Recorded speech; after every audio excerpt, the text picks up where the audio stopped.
No mês da Consciência Negra, a CBN Amazônia se propõe a um bate-papo muito importante, relevante, para falar sobre a Amazônia Negra. E dentro dessa temática vamos falar sobre ancestralidade, nossa potência, legado, raízes e tradição também, em toda a nossa região norte. E para isso nós convidamos pessoas, autoridades nessa temática, para que possam contribuir conosco, trazer um bate-papo leve, mas muito informativo, educativo, trazendo instrução também para todos aqui da nossa região, os nortistas, amazônidas, as mulheres também. Vamos trazer nesse recorte a presença feminina das mulheres negras na Amazônia. E para agradecer a presença aqui de todos que compõem a mesa hoje, inicio aqui agradecendo a presença de Christian Rocha, ele que é coordenador estadual do Instituto Nacional e Internacional Afro-Origem, também autor intelectual do Feriado Municipal da Consciência Negra em Manaus, instrutor do curso de Movimentos Sociais na formação de Guarda Municipal e também tem atuação na Secretaria Executiva de Relações Institucionais e de Promoção da Igualdade Racial. Muito obrigada por aceitar o convite, bem-vindo. Muito obrigado, bom dia, e nós estamos aqui à disposição para colaborar com um diálogo rico e maravilhoso. Muito obrigada. E para representar o público feminino, trazer aí toda essa potência amazônica, nós convidamos também a doutora Carla Jamile Carvalho, ela que é advogada, defensora dos direitos humanos das mulheres, ativista antirracista, compõe a Mesa Pan-Americana de Mulheres do Amazonas, o projeto Justiceiras, faz parte da Comissão da Mulher Advogada da OAB Amazonas e preside a Afro-Origem Manaus. Além disso, também é assessora da Secretaria Executiva de Relações Institucionais e Promoção da Igualdade Racial do município aqui de Manaus. Bem-vinda. Muito obrigada pelo convite, é um prazer estar aqui, estou à disposição. Muito obrigada. E o doutor Luiz, ele que já é nosso parceiro aqui de longa data também, Luiz Antônio Nascimento, sociólogo e professor doutor da Universidade Federal do Amazonas. Muito obrigada aqui por contribuir conosco. É um prazer estar aqui com vocês, é um prazer estar nessa mesa tão bonita e eu estou à disposição para a gente poder conversar bastante. E a gente já inicia esse bate-papo diretamente aqui com o nosso professor para falar justamente sobre o tema que traz esse norte para o bate-papo de hoje, que é a presença negra no estado do Amazonas, na Amazônia como um todo. Quais são ali os primeiros históricos, quais são os primeiros sinais em que nós temos, claro, a nossa presença negra muito potente na região norte? Há uns 20 anos atrás, aproximadamente, uma estudante nos procurou professores querendo estudar a presença negra no Amazonas. E ela foi estimulada a procurar um outro tema por colegas, porque a avaliação é que a presença negra no Amazonas era incipiente, que não daria tema de pesquisa. Bom, ela insistiu, ainda bem que ela insistiu. Ela terminou um trabalho de conclusão de curso, dali ela foi fazer um mestrado em São Paulo, terminou o mestrado na Universidade de São Paulo e escreveu um livro a respeito do tema de investigação, Orange Feitosa. Hoje ela está em Minas Gerais. Quando você olha para a história, a presença, ali do século XVII, final do XVII, você já tinha presença negra aqui. A gente não pode perder de vista nunca, né? Quer dizer, essa presença negra no Brasil é fruto de uma lógica escravista em que pessoas foram escravizadas e foram sequestradas, enfim. Então, a presença fundamental da negra no Amazonas, na Amazônia, foi através da fuga dessas condições miseráveis de trabalho humano e constituíram aqui vários quilombos. A gente citou aqui Taquatiara, Humaitá, Lábrea, Parintins, Manaus, Barreirinha, Maués, Quari, Novairão. Então, você tem uma presença sempre numa perspectiva de buscar a liberdade e, fundamentalmente, o grande barato dos quilombos, que é o encontro dos diferentes. É na diferença que os quilombos se constroem. Quilombos que você tem branco, você tem negro, você tem indígena, e que foram construindo uma série de eventos, de práticas agrícolas e culturais. Eu cito aqui o caso do tambor, que é uma manifestação festiva no Baixo Amazonas, em Maués, é bastante importante.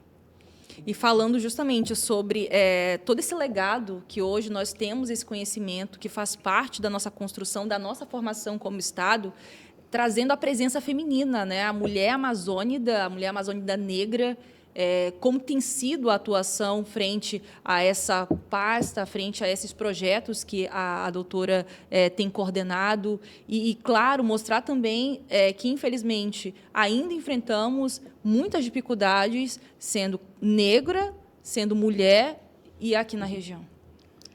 Pergunta fundamental. Bom dia a todos.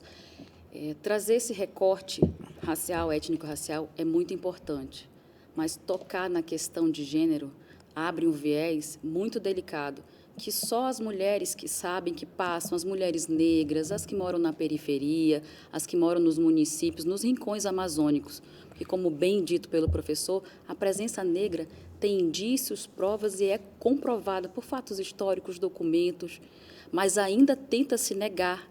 Esse apagamento e essa negação trouxe um registro muito estranho para o nosso Estado, porque a gente faz um movimento contrário. A gente nega a nossa negritude, a gente não se aceita. Então, a gente precisa se desconstruir para nos construirmos mulheres titulares de direito e mulheres negras, mulheres afro-amazônidas, que é o que somos, que é a nossa referência, que é a nossa potência, é a nossa raiz. A gente diz sempre nos nossos desafios, né, Christian, que isso é o que nos faz melhor, não em relação à igualdade no sentido de comparativo, mas que nos traz força, nos traz generosidade, nos traz acolhimento. É a nossa raiz ancestral. Então, se as nossas ancestrais já passavam por diversas dificuldades, problemas do processo da escravização, imagina quem veio antes de mim, quem veio antes da minha mãe, da minha avó, como foram construídos esses pequenos vilarejos, esses quilombos, a população que foi recebida como a da minha família, que veio do Maranhão, em que condições, quais os sobrenomes, porque elas tinham, após o batismo, o primeiro nome dado por direito na igreja. E o restante, e a nossa história, vimos de onde? Moçambique, sim, Congo, Angola. Esse apagamento é um crime institucional e histórico. O professor falou de sequestro e nós fomos, a população negra vinda de África, foi uma população custodiada no Brasil. O Brasil foi um grande celeiro para esse sequestro. E quem melhor os acolheu, quem, na verdade, fez o único acolhimento, foi a população originária daqui, os indígenas. E essa grande diversidade nos trouxe uma construção, um construto social extremamente rico, que somos aqui esses afro-amazônidas. Somos nós. Sim. Sim. E a gente não pode perder de vista que esse processo histórico de escravização foi bancado pelo Estado Nacional, pelo Brasil, né? O Estado no sentido político, sim, daquele momento. Quer dizer, o Banco do Brasil, por exemplo, se você fosse tomar dinheiro emprestado no banco, não adiantava você levar as tuas cabeças de boi ou a tua propriedade como garantia. Você tinha que dar os teus títulos de escravizados como garantia. Aquilo é que tinha valor. A fazenda, porque a gente chama de fazenda, que hoje tem o Ministério da Fazenda, as secretarias de Fazenda, a fazenda não era o imóvel rural e nem o que tinha sobre ele, do ponto de vista da produção agrícola. Era a força de trabalho escrava que dava valor àquilo. E o Banco do Brasil é quem recebia e, se você não pagasse a tua dívida, ficava com o banco. Então, o banco foi um dos principais agentes, promotores disso. E na libertação dos escravos, no processo de libertação, o Estado brasileiro, de novo, entrou no processo e financiou a imigração europeia para cá. Quer dizer, você tem um papel importante aí do Estado como indutor da escravização e como indutor da imigração de estrangeiros que substituiu a mão de obra. Por diversas vezes, né, professor? Porque hoje, quando falamos de cotas, as pessoas ainda tendem a querer criar obstáculos, sim, mas não criaram na lei de boi, sim, no fomento que foi dado aos estrangeiros que vinham para cá, recebiam terras, uhum, insumos agrícolas, condições favoráveis para que seus filhos estudassem. Quer dizer, tudo isso já era financiado e tutelado pelo Estado. Sim. Pode vir, não sei nem quem são, nem de onde eles vêm, mas eles terão todos os benefícios, enquanto a população negra era proibida de estudar, proibida de comprar terras. Então, olha o triplo, quantas vezes pode-se dizer mais de dificuldade que a população que não fazia parte do sistema europeu, o eu, né? Eu no começo e eu no final, teve e enfrenta. Se nós enfrentamos hoje dificuldades, eu penso, como foi bom ter nascido neste momento da história. E ainda falando sobre as sequelas, pode-se dizer assim, porque hoje a gente relata tudo aquilo que vivemos, posso dizer assim, incluímos, né, nos incluirmos nesse período, e no combate, né, no enfrentamento, sendo resistência. E, Christian, falando justamente sobre o enfrentamento a isso, gostaria de falarmos agora sobre essa questão das políticas públicas, né, voltadas a esse enfrentamento. Além disso, falar também sobre a questão do pertencimento, né, de se enxergar, de se valorizar como amazônida, que é um passo fundamental para que a gente consiga ali juntos, né, mudar esse cenário que ainda precisa ser melhorado. Claro que já caminhamos muito, mas precisamos ainda trazer, né, essa valorização para todos nós, esse reconhecimento, e você à frente de tantos cargos importantes, no meio desse cenário, como que você tem lidado com isso, como que você enxerga essa realidade atual? Eu, por mim, eu ficaria o dia aqui todinho ouvindo o doutor Luiz Antônio e a doutora Carla, que a gente fica maravilhado com tantas informações que realmente são dados que nós precisamos entender e compreender, que alguns discursos fazem sentido quando a gente fala assim, parece que o Brasil foi programado para ser racista. Então, quando a gente começa a pegar os dados estatísticos seculares, um exemplo, o negro, ele sempre foi um suspeito potencial. E aí é quando a gente hoje trata sobre esse perfilamento racial.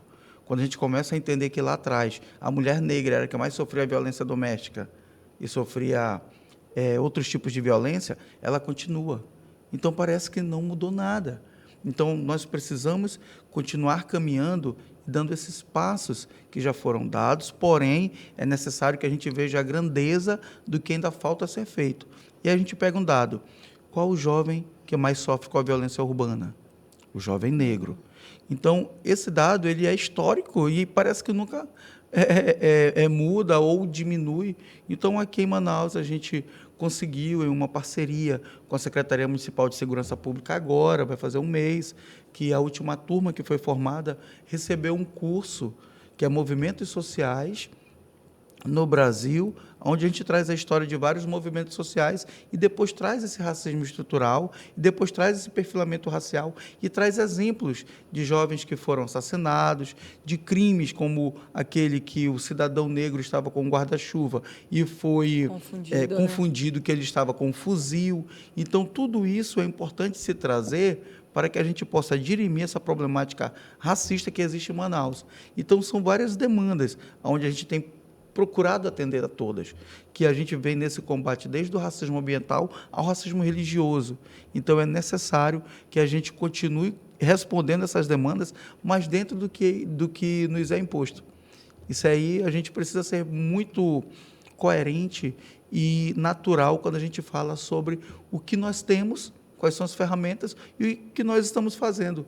Nós já criamos várias atividades como empregabilidade, uma parceria com a Manaus Cidadã, já cadastramos na Manaus CUT alguns artistas. Nós sabemos que falta muito, mestre Luiz Antônio, doutor Luiz Antônio, falta muito, meu amigo, mas é necessário que a gente já saiba que os passos estão sendo dados.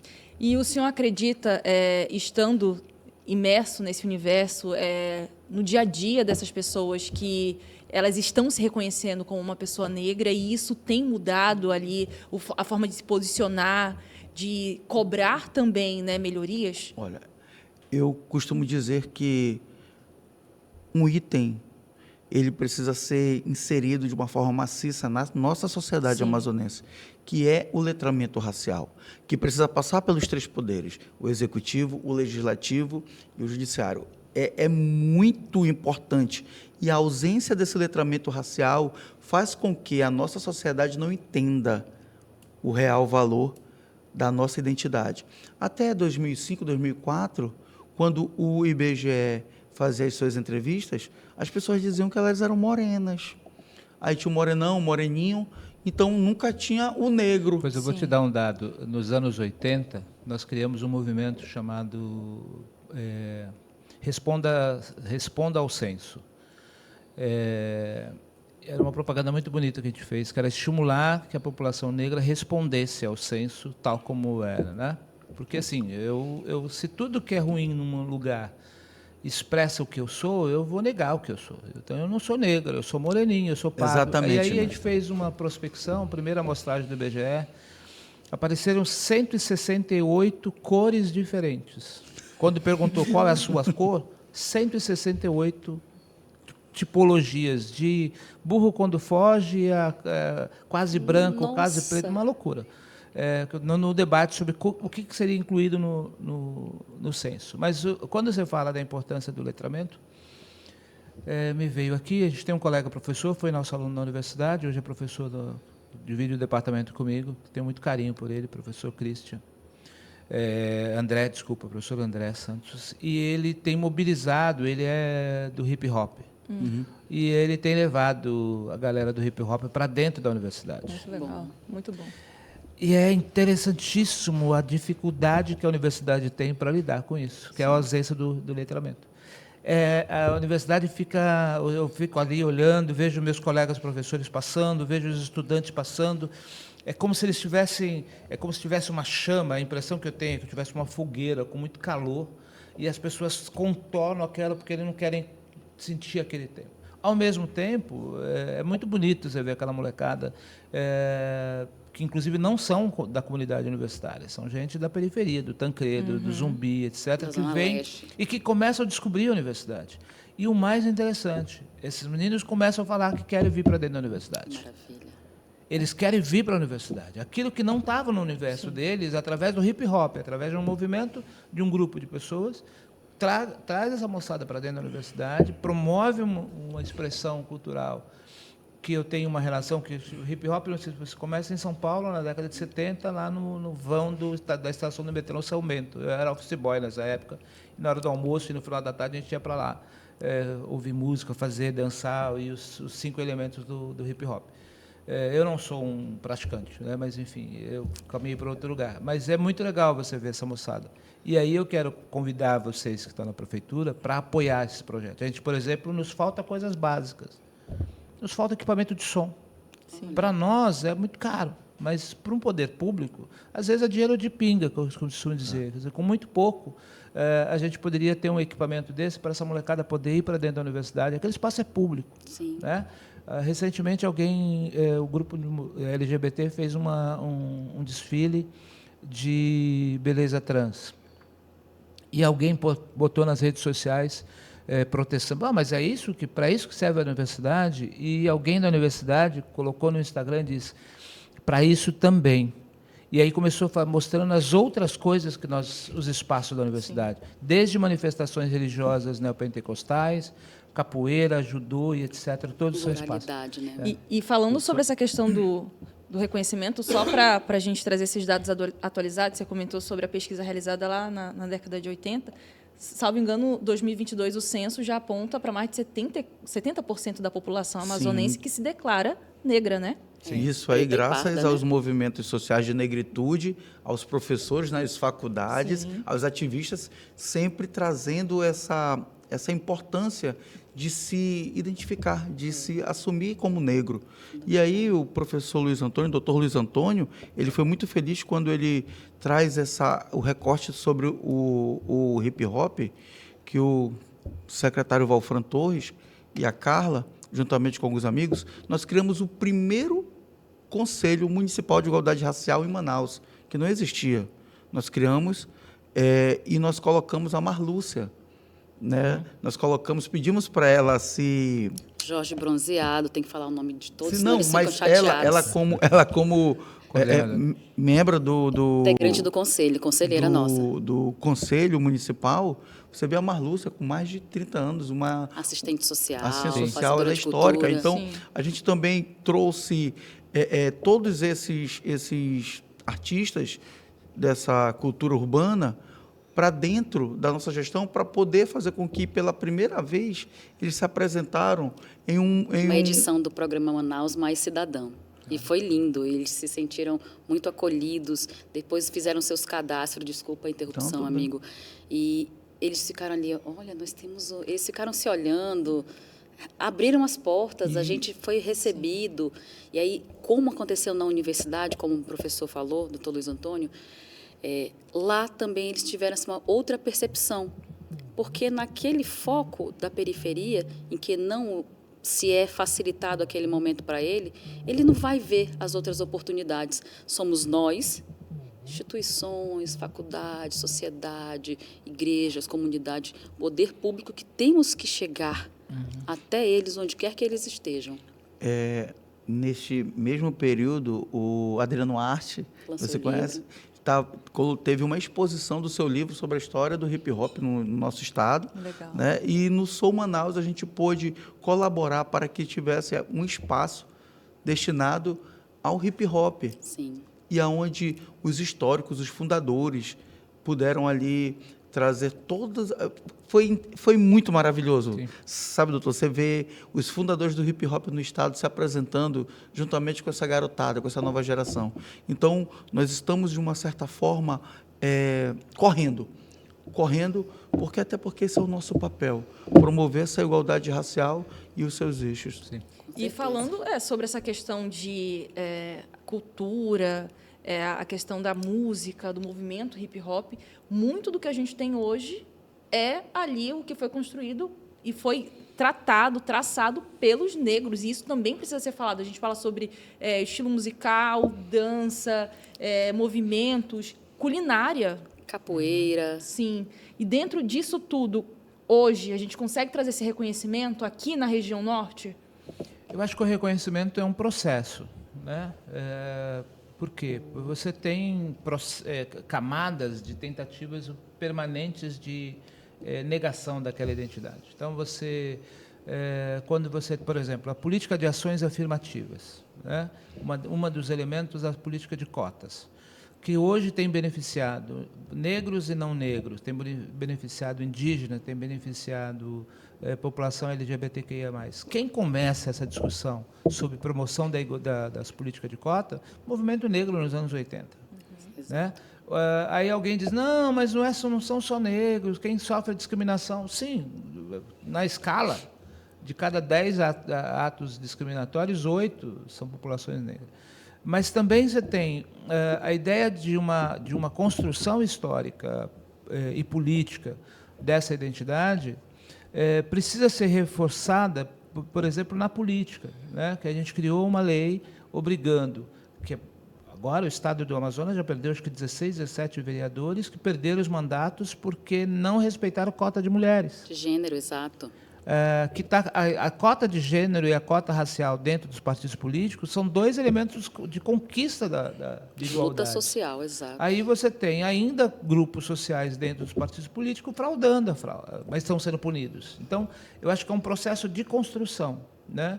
A gente tem profissionais da imprensa, de jornalista, dentro da universidade, agora falta muito, por exemplo, dentro dos topos hierárquicos, você tem a ausência de pessoas. Lideranças, né? Você Sim. tem na base uma quantidade bastante importante já de jovens, mulheres, homens, negros, LGBTs, etc. Mas, à medida que vamos ascendendo, escalonando, esses espaços vão embranquecendo. Aliás, aí eu quero trazer um debate que é caro, mas é delicado. É muito comum a gente escutar expressões do tipo, professor, por que vocês, negros, quando ascendem, em especial homens negros, quando ascendem economicamente, vocês se relacionam com mulheres brancas? Isso é uma cobrança que eu escuto há 40 anos, ou mais. Por conta disso, porque quando a gente ascende, quanto mais você ascende, Carol, mais esse espaço é branco. Convívio. Eu pego o Viola, jogador de futebol, era meu colega de bairro. A gente frequentava os mesmos lugares, os mesmos bailes, os mesmos lugares que a gente ia. Quando ele começa a jogar no Corinthians e começa a ganhar dinheiro, daí ele vai para o espaço socialmente dele. Aí ele vai para as boates da Zona Sul, da Zona Oeste, de brancos. Não tem mais negro. Ele vai se relacionar com pessoas. Quando eu fui para a universidade, nós éramos 3.000 estudantes no campus que eu estudava. Éramos 5 negros. Imagina. 2 homens e 3 mulheres. Isso em que ano? Isso nos anos 80. Hoje mudou. Hoje você chega ali na UFAM, em alguns institutos, você tem uma população negra importante, mas era muito pequeno, inexistente.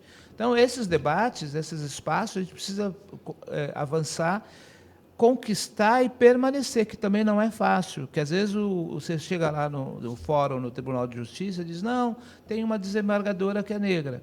Ok, quantas outras desembargadoras negras estão sendo construídas para que daqui a 5 anos, quando essa se aposentar, a outra ascender? Exato. Quantos dirigentes dentro da UFAM, por exemplo, ou dentro do Ministério Público? Eu conheço um procurador federal negro, que está em Rondônia. De mais de 100 que eu conheço. Onde que estão os outros profissionais da Procuradoria que não estão no espaço? Com licença, professor. Sobre isso, eu fiz um questionamento, agora que a OAB está lidando com a questão do 5º Constitucional. Sim. No Tribunal de Justiça de Pernambuco, foram equiparadas e fizeram recorte de gênero e racial. Então, nós tínhamos candidatas, desembargadoras, advogadas negras, mulheres negras. Foi super bem votado, enfim, passou pelo processo. No Tribunal de Justiça do Amazonas, ainda não chegamos neste avanço. Existe a paridade, teremos que votar em 3 mulheres advogadas e 3 homens, né? Contudo, o recorte racial não foi observado ainda. Isso nos remete às primeiras práticas do feminismo, em que mulheres da classe média, brancas, lutavam pelo seu direito ao voto, mas pelo seu direito, das mulheres brancas. Não pelo coletivo. Não pelo coletivo, não pelas mulheres que cuidavam das filhas, das fazedoras de cultura, das senhoras que produziam comida, enfim, ainda continuava nesse apagamento. Então, o processo para a mulher negra, para a mulher afro-amazônica, é muito mais lento. Nós tivemos o pior caso, o Christian disse, ela sempre usa esse exemplo, né, meu amigo? Mas nós temos o pior caso de violação de direitos humanos das mulheres no Amazonas, no município de Santo Antônio do Içá. Da indígena. Qual foi a grande produção? O que foi falado? O que foi discutido? O que gerou de debate? Fora um advogado que foi lá e se manifestou contra a indenização, que era um valor absurdamente irrisório, que não chegava a R$ 187 por dia, a indenização proposta, e em cima desse valor é que houve uma comoção social. Até então, 4 policiais militares, um guarda municipal, quer dizer, uma cidade que constava com 6, então quase todo o contingente da cidade participou. Compactuou. Exatamente. Então, a gente precisa trazer mais esses temas para a discussão à mesa.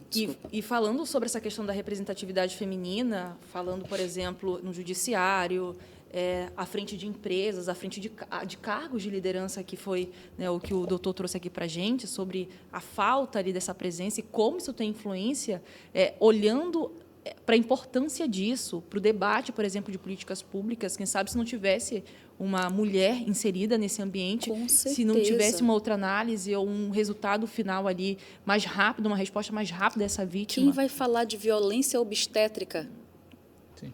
Quem vai discutir esses pontos? Quem vai falar de saúde reprodutiva, dos direitos e garantias sexuais, enquanto a gente vem, por outra linha, um Estado confessional, porque é o que acontece na prática, e que ele reduz esses direitos. Será que nenhum profissional pensou, vou receber a indígena aqui presa? Tem um protocolo do CNJ, tem uma resolução para todos esses procedimentos policiais, além do processo. Mas é um povo invisibilizado. Seja difícil para as mulheres do norte, para os homens negros. E pensemos agora nas mulheres indígenas, que estão nos mais diversos municípios, comunidades, aldeadas ou não. É preciso trazer luz para essa discussão, falar sobre elas, perguntar como estão sendo tratados esses protocolos. Existem, pelo menos, as pessoas têm a ciência desses protocolos, né? Eu digo que o Christian ele trouxe muita luz, não só pela amizade, pela parceria, enfim, é uma pessoa extremamente generosa comigo, uma mulher, né, amazônida, e eu admiro todo o pioneirismo que ele traz, porque trazer uma discussão de letramento racial para a primeira turma da Guarda Municipal é um desafio muito grande. Sim. A gente tem que pensar nisso nas outras esferas, as polícias militares, em todas as instituições, porque quando a gente não discute letramento racial e letramento de gênero, fica alguém sobrando. E esses números que estão sobrando são esses índices e marcadores de violência contra a mulher, violência obstétrica, encarceramento em massa. E isso tem que incomodar e a gente precisa fazer essa provocação.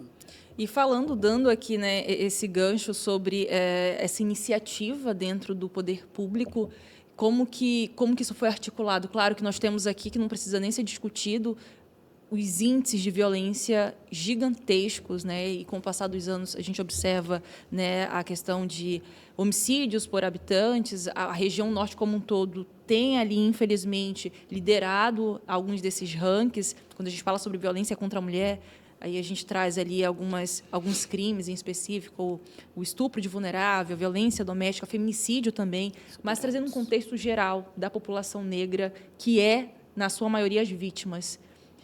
Como que isso pode ser abordado e, por exemplo, qual a expectativa daqui para o futuro, tendo em vista ali a diminuição desse índice, da abordagem também desses agentes de segurança, porque é importante também ser analisado, né, esse outro ponto. Quem são essas pessoas que estão ali fazendo essa abordagem?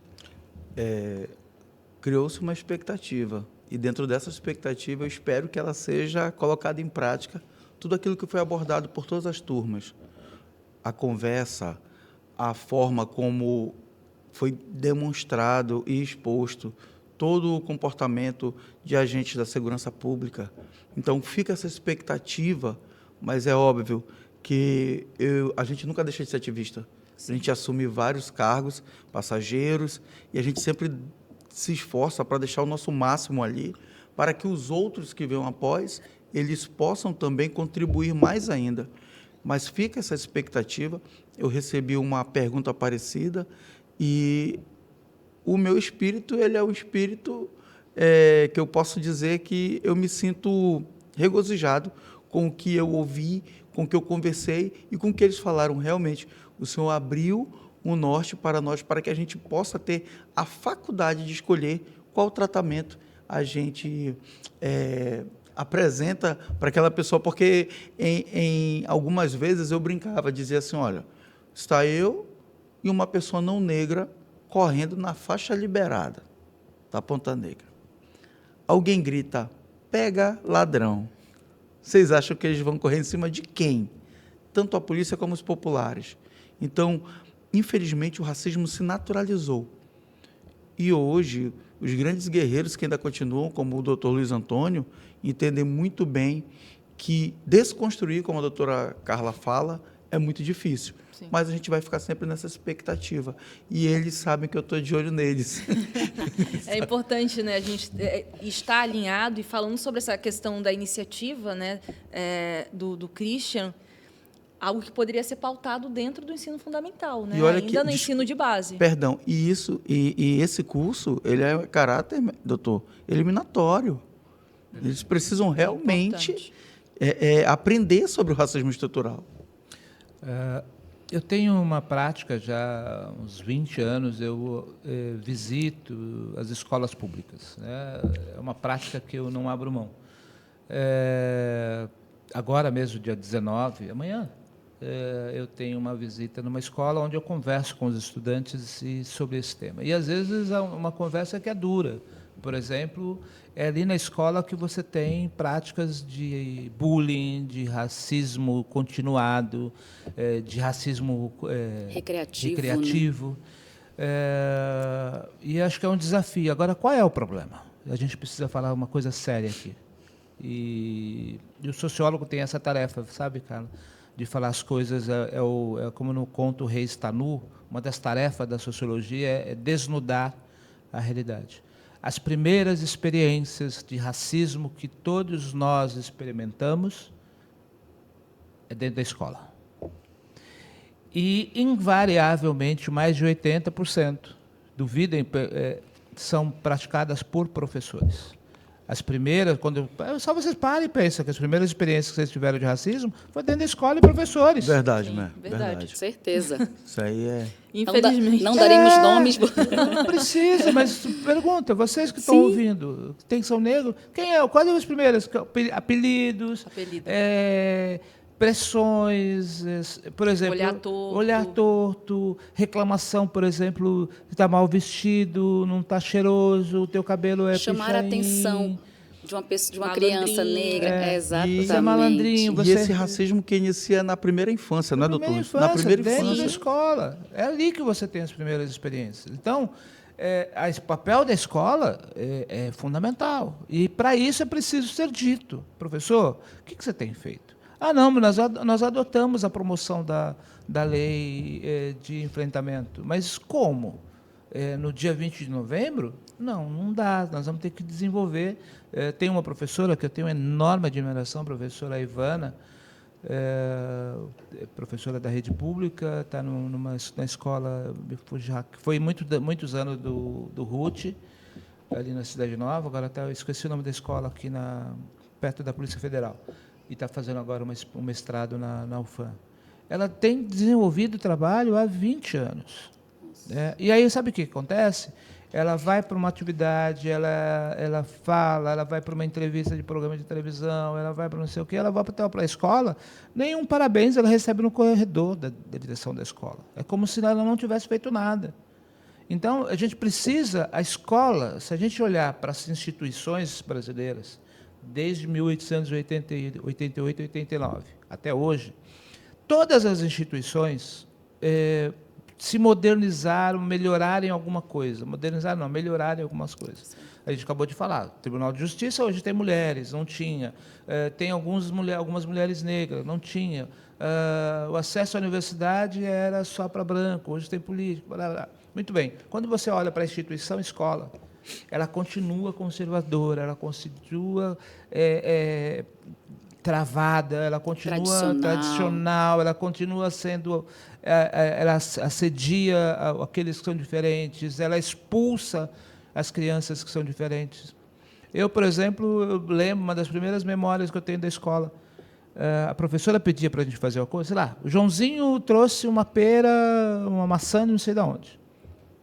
A professora pedia para você fazer alguma coisa.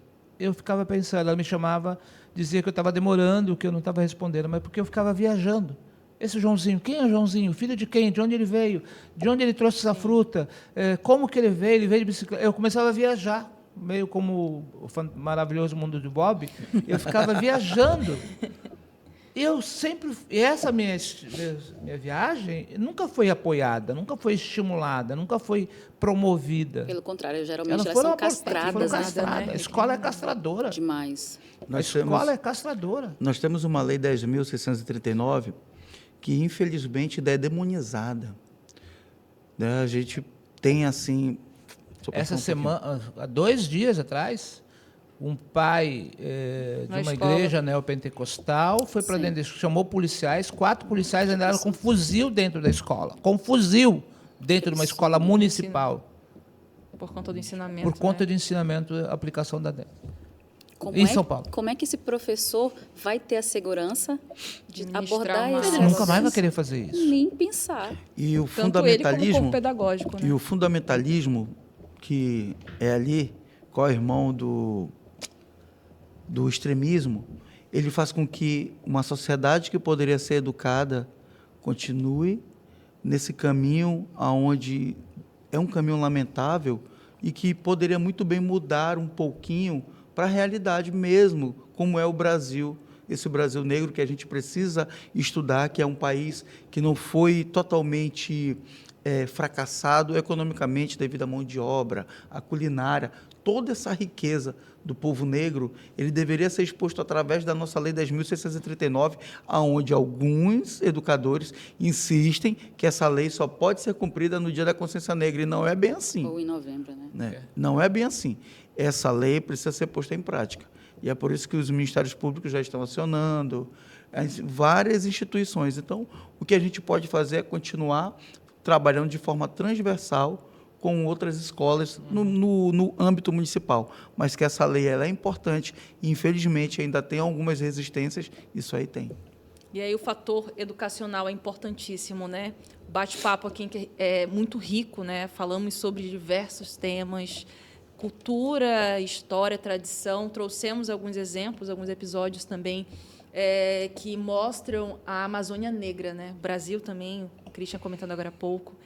E dentro de tudo que a gente traz agora, a gente se aproxima para o fim da nossa gravação de hoje. Acredito que com muita troca, com muito aprendizado, muito ensinamento também. Agradeço profundamente aqui a participação de todo mundo. E, claro, para finalizar, eu gostaria de deixar as considerações finais com cada um de vocês, com uma mensagem para essa data da consciência negra do ano de 2025. Qual é a mensagem, qual o desejo do coração de cada um de vocês? Pode começar, professor. Bem, primeiro eu queria cumprimentar pela disposição de fazer um programa como esse e provocar. Que um programa como esse, por exemplo, poderia ser a cada 2 meses, Com a cada certeza. 3 meses. Fica aí, como diz a molecada lá na escola, na universidade, na UFAM, fica a dica. Segundo, eu queria provocar as pessoas, eu costumo dizer para os meus alunos, Carlos, assim, duvide sempre, duvide inclusive do que eu estou dizendo. Mas, professor, como assim que eu vou duvidar do senhor? O senhor está me ensinando? Pois é, quando você duvida, o primeiro movimento após a dúvida é você ir atrás de buscar informação. Então, assim, de cada coisa que a gente falou aqui, duvide, vá atrás, sente, leia, estude, use as ferramentas de tecnologia disponíveis para você buscar mais informações, que quanto mais informado você tiver, mais livre você é. Né? O conhecimento, a gente tem um grande revolucionário na América Latina, ele dizia, o conhecimento liberta, o conhecimento é emancipador. Né? Outro dia eu estava dando aula e um aluno demonstrou que tinha conhecido, tinha aprendido. E precisa ver como que ele reluziu, assim, quando ele sacou, quando ele aprendeu. Falei, é isso que eu quero, é isso que me dá prazer, isso que me deixa dentro da universidade depois de mais de 30 anos de sala de aula, porque você vê como que o conhecimento emancipa e liberta. Mas não é fácil, não é simples, e eu queria chamar um pouco mais de atenção sobre esse debate, sobre todas as formas de racismo e de violência. O racismo é violência contra meninas negras. A gente precisa tirar o véu, a gente precisa proteger. Tenho uma estudante nossa que sofreu durante anos violência sexual dentro de casa e ficou calada. Saiu de casa para romper essa violência, soube que a irmã de 12 anos passou a ser violentada por esse mesmo abusador. Ela não resistiu, ela foi para dentro, voltou para a casa da família e denunciou. Sabe o que aconteceu? Ela foi acusada pela família de estar querendo destruir a família e o abusador foi protegido, inclusive pelas mulheres. Então, mas ao mesmo tempo, onde que essa menina vai buscar apoio? Como que a gente precisa criar mecanismos dentro da prefeitura, dentro do governo do estado, com um outdoor gigantesco para que essas meninas possam buscar socorro nesses ambientes e ser recepcionadas. A gente levei uns 4, 5 dias para conseguir alguém que pudesse assisti-la, para acompanhá-la, por exemplo, na delegacia de polícia para fazer o boletim de ocorrência. A gente não pode ter... tem um programa disso... Não, a gente precisa abrir um outdoor. Assim como tem as igrejas, os templos, os campos de futebol, precisa ter um espaço de acolhimento dessa... E punir com rigor os abusadores. Punir com rigor. Tem que expor o abuso, tem que expor o abusador. Tem que dizer não a isso. Acredito que centralizar essa rede de proteção à vítima, né, falando do público feminino. A dona Catarina. Dona Catarina está coberta de razão. Tem que chamar de doutor toda hora, porque essa provocação vem de muito conhecimento. Eu agradeço o espaço e já pego esse gancho, trazendo algumas questões também. Vamos todos seguir essa provocação. O Código Penal não é uma lei recente, em que ele diz lá que estupro de vulnerável menor de 14 anos. E a gente precisa de jurisprudência até hoje para dizer que não existe consentimento. Então, isso já traz para a gente que o nosso sistema é conservador, porque são os homens que praticam esse tipo de crime, não os daqui da mesa, que esses já acenderam a luz do conhecimento, eles já são os nossos apoiadores, são os nossos aliados nessa luta. Mas a gente precisa descriminalizar as vítimas, as mulheres, as crianças, que elas estavam tendo algum comportamento que justificasse a conduta e criminalizar quem, de fato, cometeu o crime hediondo. Que não são doentes, não são nada disso, são monstros dentro de casa. Porque se a gente tem uma população de crianças, de adolescentes que são violentadas durante anos, geralmente as pesquisas nos trazem que de 3 a 12, de 4 a 14, como ela começa a se emancipar, então a gente tem essa mesma proporção de criminosos dentro de casas, protegidos por família, sociedade, igreja e todo tipo de proteção social que os homens encontram. Nós precisamos dizer, existe um sistema de proteção masculina muito forte com esses criminosos. E nós precisamos desconstruir, trazendo a rede de apoio na ponta, com outdoor. Disque 100, Disque 180, você não precisa se identificar, você não precisa dar nomes. Você pode filmar, infelizmente, é abjeto, mas você pode ajudar, você pode denunciar, você é uma testemunha ocular. A gente mete a colher em todo tipo de violência, sim, porque ela nos atinge, os números e os marcadores chegam até nós. Qual é a mulher que anda tranquila? Eu tenho uma filha, eu já comprei botão do pânico, já fiz diversas ações e ela diz, mãe, olha o ambiente mental que você vive, porque é esse o nosso medo. A gente está se escondendo dos criminosos que estão em todos os lugares. Tentando se proteger. Tentando se proteger. Então, agradeço a oportunidade. Que presente eu ganhei hoje, doutor Luiz Antônio, Carol, maravilhosa. Meu amigo, já acabou a seda aqui, não tem mais aqui, né? Estamos juntos nas trincheiras. Os desafios são muitos, são árduos e é grande. É difícil permanecer, mas a gente continua aqui. A gente não é nem de um ponto nem de outro. A gente tenta lutar pela nossa movimentação do nosso povo para acender a essa luz que é o conhecimento. Muito obrigada. A gente agradece também a sua contribuição. Muito obrigada de coração por tanto ensinamento, pela parceria também que nasce a partir de agora. Sim. Obrigada. E dentro do que a doutora Carla trouxe, justamente falando sobre essa rede de proteção, né, às crianças, às meninas, os índices apontam que elas são, na sua maioria, as vítimas, né, de estupro de vulnerável, dentro das próprias casas. E, inclusive, eu tenho uma pessoa que convive muito comigo que ela fala muito sobre isso, que o maior crime é a omissão. Que é o maior crime é a omissão. É você ver, você saber e não fazer nada. O crime continua. Dá uma sequência. A gente diz que ele é permanente. E imagina os efeitos colaterais, o emocional, o que perpassa, como ela vai construir aquela família, o que vai trazer.